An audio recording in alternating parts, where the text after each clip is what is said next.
Adi man, na akong bado, putos hindugo.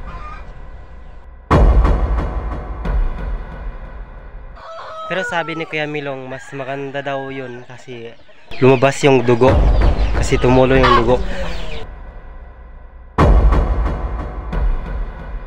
Kung mamamatay man ako,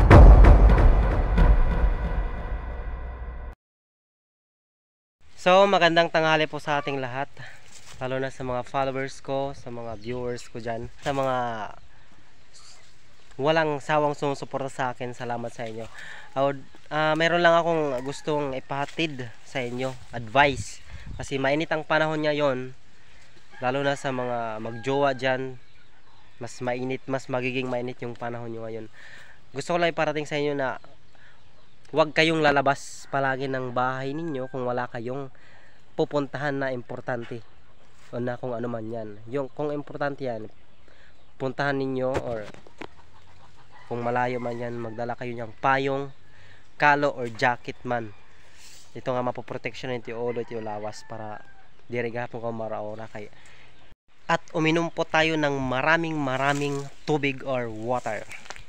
Inutosan kasi ako kaninang bumili ng manok pang ulam namin niya yung tanghali. Kaya ayun, hindi ako nagdala ng payong or something kalo or jacket man lang para maproteksyonan yung ulo ko. Kaya papunta doon at pabalik dito, wala akong dalang kalo or payong. Kaya napakainit ng panahon at nag-init din yung dugo ko, sumukob kumbaga, hawaray. Ansya ito nga na nag-awas ang dugo nga ditak erong. Siyempre may naman erong gihapon, di ba? Alam nyo ba na ako kanina tulo ng tulo yung dugo sa aking ilong? Dahil, ano mo tawag dyan sa Tagalog or sa Bisaya? Sa Bisaya, Congo. Congo ba yun? Congo.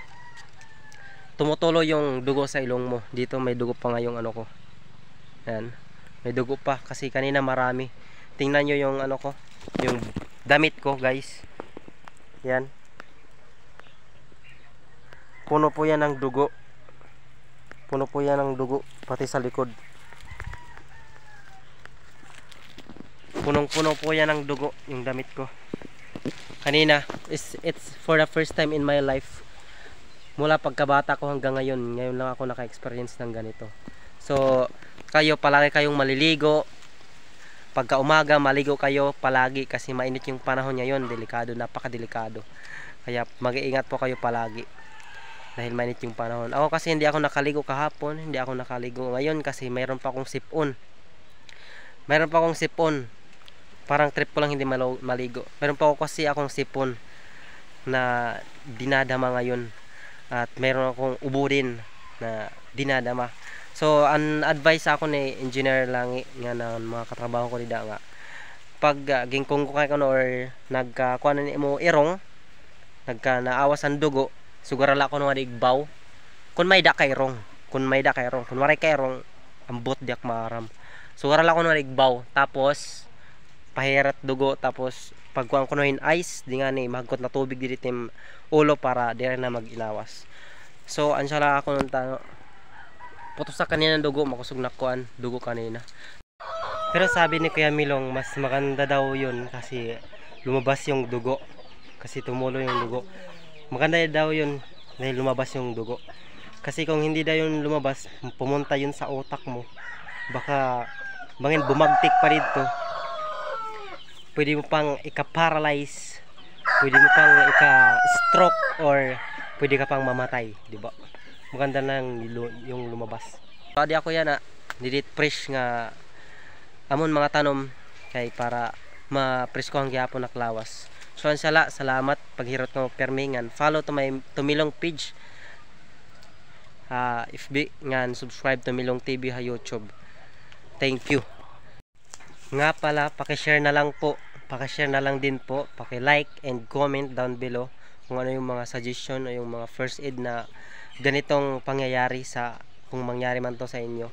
Paki-share na lang para mas marami pang maging aware or makaalam sa mga ganitong pangyayari sa atin kasi mainit po yung panahon natin. So, comments, like, share para mas marami po na makaalam. Thank you po.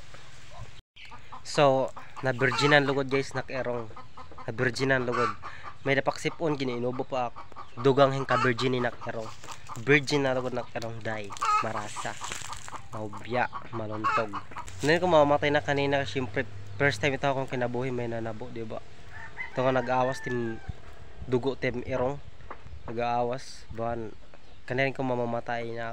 Diba pag baboy nga ni pag iniihawit baboy, nag-aawas it dugo nga natira irong di nga didit liyog, di ba? Patit manok. Kanina ko mamamatay na. Garing kay humuyo man gihapon. Salamat sa Ginoo. So kung pag hinay ka mo. Then kung mamamatay man ako, simba kula. Kung mamamatay man ako, at least naka-follow ka na. Maaram ka kung mamamatay na, di ba? Kay magba-vlog man ako ito. So may babarok ka. So damo gihapon an malamay ha akon didi ha. Amon, damo gihapon kamo nga magkakapi. Char balik di para mamamatay. Joke la balita. Thank you sa pagsuporta ninyo. Salamat sa lahat. And goodbye and God bless. Mag-ingat kayo palagi. Guys, wag dahil isa lang yung buhay natin. Goodbye. Thank you.